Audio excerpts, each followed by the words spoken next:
and it helps the shelter. So these are just two studies, and again, I brought one of our booklets that has all the relevant, pertinent studies about trap, neuter, return, and feral cats that you can take. And if you are really into that sort of thing, I can also email you the PDFs of the original research. These are two of them. Improving cats' lives. And here I'm talking about an individual cat. So a cat, it's stressful to go through mating and pregnancy for female cats who have litter after litter. So they are healthier once they've been spayed.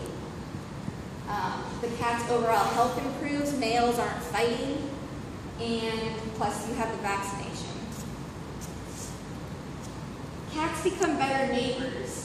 There are no new kittens, which people, I wouldn't say that these are so much complaints, but people do get upset when they see kittens, just because it can be upsetting to see a baby animal, I guess, in the street. So that's, at least the animal control in my area, Montgomery County, Maryland, that's one of their main problems is fielding calls about kittens. It reduces and eliminates mating behaviors like spraying and yowling and roaming. There's the public health benefit of the vaccination, and they're just less noticeable. It won't take care of everything, right? It doesn't make a cat become invisible. But if a common complaint is that the cats, I've recently dealt with a woman who was upset because the cats were yowling outside her window every night. And that was because of mating. So we neutered them, and that problem went away. Another woman, he was spraying her patio like clockwork every single day, and he stopped after he was neutered. So it also helps the shelter because less cats are brought into the shelter, which means lower intake, and it means that there's more space and time for adoptable cats. And shelters aren't built for feral cats. They're built for adoptable cats. Well, they are originally built to house animals until their owners could find them again. Now they're more developed into like places where they could be adopted. But feral cats can't be adopted. So you have communities paying for the holding of that cat, paying for the food, the litter, the care. They're paying for the euthanasia solution, and then they're paying for disposal of the body. So TNR frees up resources for other programs, other life-saving programs like adoption and fostering.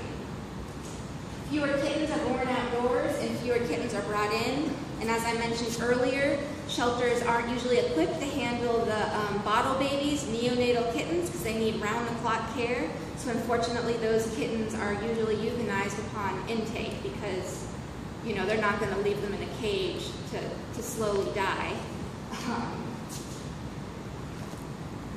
There's reduced complaints. A study in Jacksonville, Florida found that the nuisance complaints that animal control officers were fielding went down after a few years that TNR was started because the cats were less noticeable. Finally, shelters that do trap, neuter, return often get more community support. There's always there can be tension between the animal people, you know, advocates and rescue people in the shelter because both of them, you know, and both people usually have valid reasons for whatever. There's usually a long history. And this brings the community together because everyone's trying to do something life-saving. So this is the opposite of the vacuum effect slide. Here the cats are taken to a spay-neuter clinic and they're brought back. And you can't see it, but these guys have little ear tips. And then they hold the territory from these unneutered cats. And then people always say, well, what about the unneutered cats? TNR them also. Obviously, TNR is a community effort, and we all need to get on board. Certainly, it does a lot just that, you know, cats can hold specific streets and neighborhoods, but obviously the goal is to neuter everyone.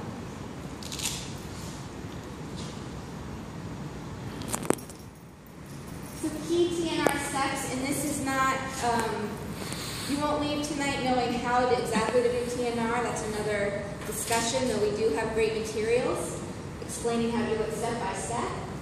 But make a plan. You don't want to trap a cat and not have a veterinary because the cats are not going to be happy in that trap. So you trap them. I actually trap at night. I guess maybe you have more possums here, so it's better to trap in the morning. But don't leave. I trap at night. They stay in the cage overnight, and then they go to the vet. Then they recover for a night, and I return them. You can look on our website for best practices for trapping, holding. Cats need to be kept in a climate-controlled environment. You can't just leave them outdoors, and never leave a trap unattended, because another animal could attack it, somebody could come up and hurt them, or somebody would just open the trap. So I usually say a garage or a bathroom are the best places. And sometimes vet clinics will hold them overnight, both pre and post-op. Then ongoing monitoring, if you're able to go back at least a few times because you probably didn't get everyone. There might also be cats that are dumped there, pet cats, and then you want to pull them either to be neutered if they're not socialized or not that socialized, or pull them for adoption. And if you do TNR, you're kind of an ambassador for feral cats. These are the main issues that people usually have. So cats pooping, peeing, spraying, going through trash, digging in garden and flower beds, harassing their own pet cats and dogs, destruction of outdoor furniture or other property, birds and wildlife, public health, and rabies. So I'm sure someone could add a few, but these are definitely the big issues when we hear people who don't want trap, neuter, return. And so again, I say trap, neuter, return is the best thing we have, but we can't just leave it at that, right? We need to be good neighbors. So if you're doing trap, neuter, return, first of all, be nice. Screaming at someone if they're a cat killer, I've never seen that go well for anyone. And I know it can feel good in the moment, but remember, you're the cat's only voice. You need to be polite, you need to be respectful, and you need to have people be heard, and you need to actually address their concerns, because these are real concerns. We have a brochure called How to Live with Cats in Your Neighborhood that lists some deterrents. There are some low-tech deterrents like citrus or coffee grounds. I know in my area, Starbucks gives away coffee grounds at night for free. And you put that around the area.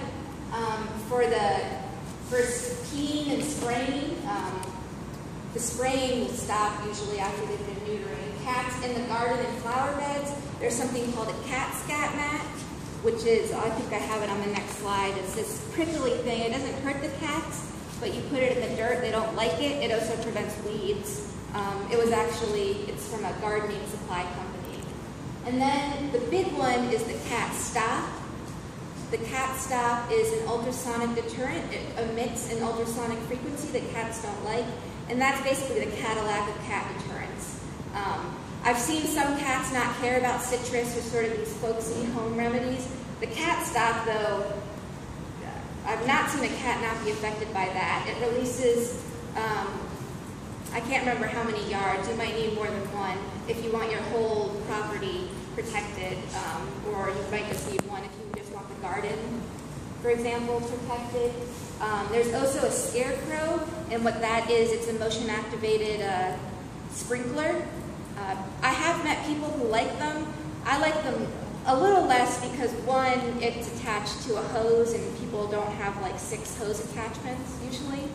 Second, it does not discriminate, right? So it's going to get your neighbors, the mailman, dogs, your kids. The Cat Stop, kids can't hear, dogs can't hear it. The only animal that the company will not promise can't hear it are squirrels, but that shouldn't be too big a loss for most people. Birds can't hear it. So for addressing concerns, these are some of our resources, and I'm not expecting you to read this or write it all down. You can talk to me afterwards, or you can just Google it. If you Google humane deterrent cat, lots of things will come up.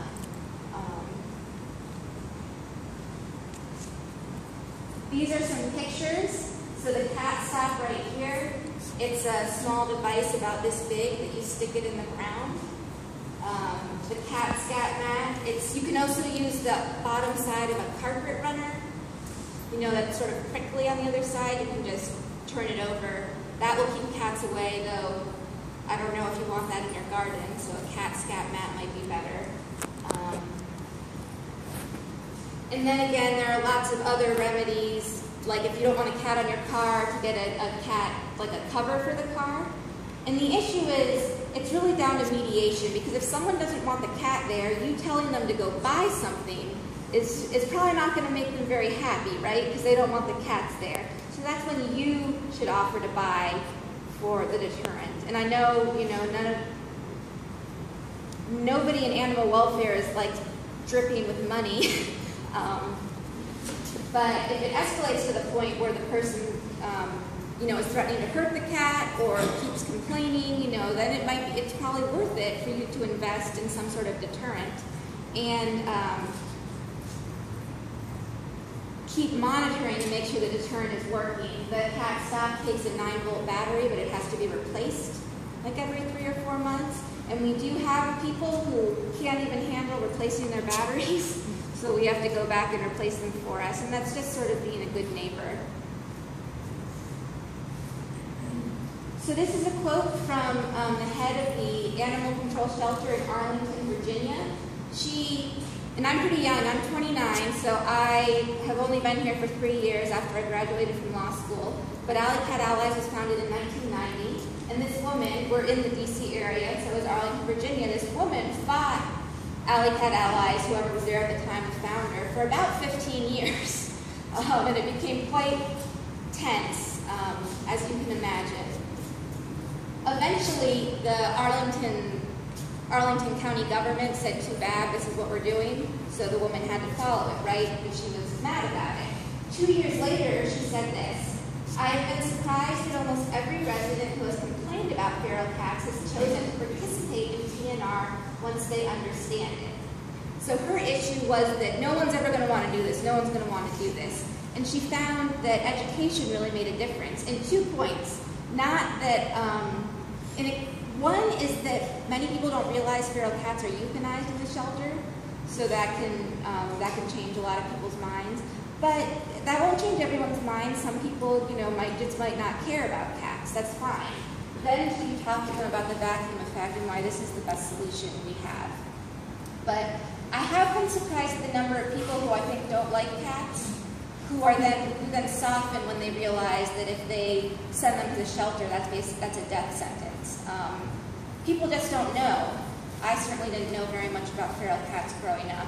So, and if people think the shelter, you know, is magically can find homes for everyone, and even if they could find homes for all the adoptable ones, unfortunately, feral cats, they just can't be adopted. So, trap neuter return is performed all across the United States and the world. Many municipalities, that's counties and cities, support TNR programs either officially with an ordinance or a law, or simply by endorsing TNR programs and facilitating citizens' participation, or by funding. So in 2003, there were only 23 municipalities in this country that had TNR ordinances. That number is too high. It says 431. It's actually about 300, between 250 and 300 today. So that's a 10-fold increase. So you'll see one of the papers there, one of the briefs I wrote, that trap neuter return is the future of animal control, because it's exploding, because most municipalities are finding that it's cheaper and it's more effective. We also have the Feral Friend Network. Is anyone here a feral friend? Okay.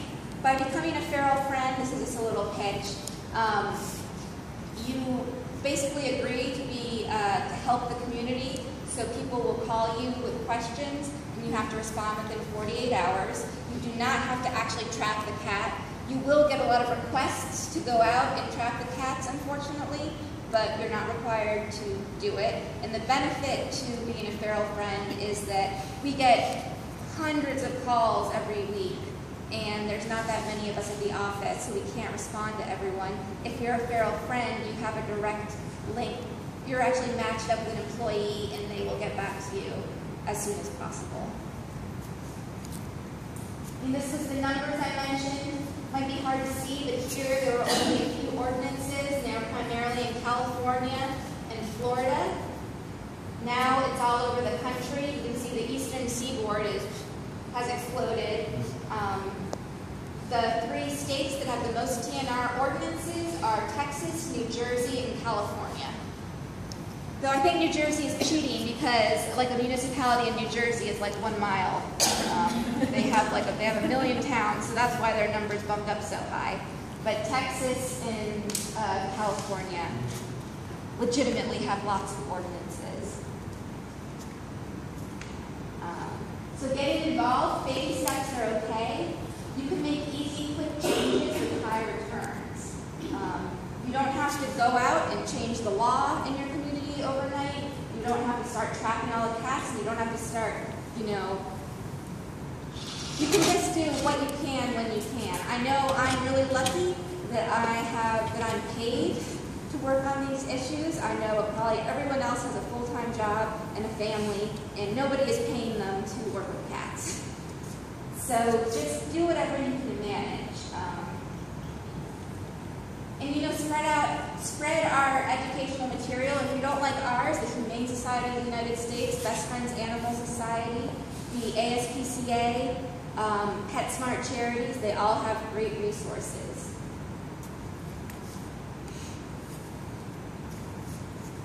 Oh, and you can't see my dog either.